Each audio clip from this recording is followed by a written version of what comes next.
Ya, Assalamualaikum warahmatullahi wabarakatuh. Perkenalkan, saya Dr. Rofi, dokter umum IGD RSI Aminah Blitar.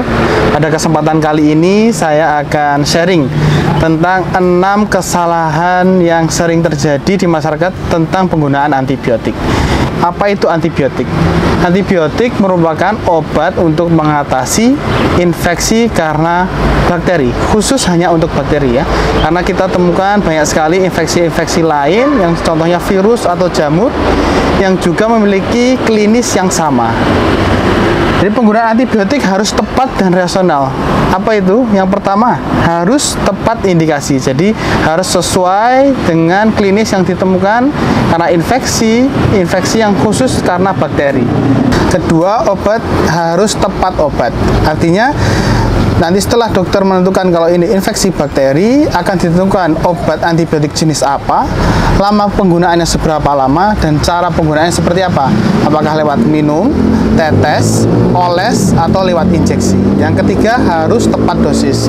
Dosis yang tepat maksudnya dosis anak-anak dan dewasa ini berbeda. Anak-anak bukan versi miniatur dari dewasa. Jadi ada perhitungan khusus untuk dosis anak melalui anamnesis dan pemeriksaan dokter nanti. Apa saja kesalahan umum yang terjadi dalam penggunaan antibiotik? Pertama, menggunakan antibiotik tanpa resep. Seperti yang sudah kita singgung di awal tadi, antibiotik hanya untuk infeksi bakteri.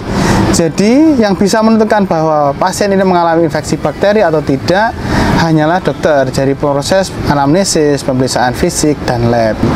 Kedua, menggunakan antibiotik tidak habis pakai atau sesekali saja. Ini juga sering kita lihat di fenomena masyarakat.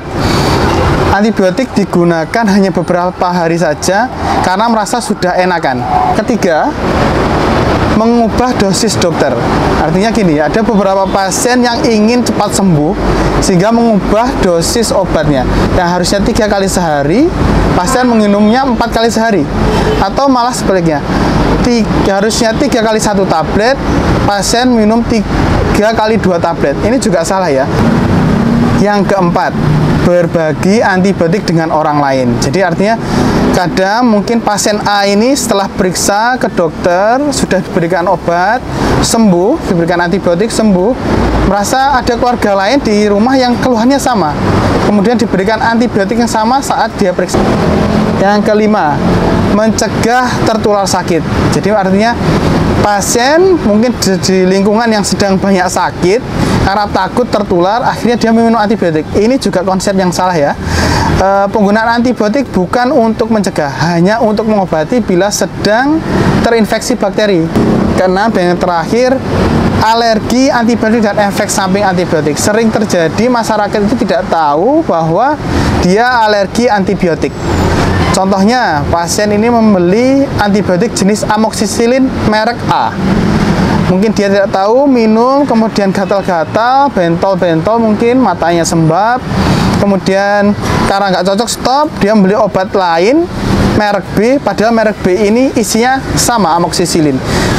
Pasien tidak tahu kalau merek yang berbeda ini sebenarnya memiliki kandungan yang sama. Dan dari saya, yang bisa saya sharing, mungkin bisa bermanfaat. Semoga penggunaan antibiotik bisa lebih bijak.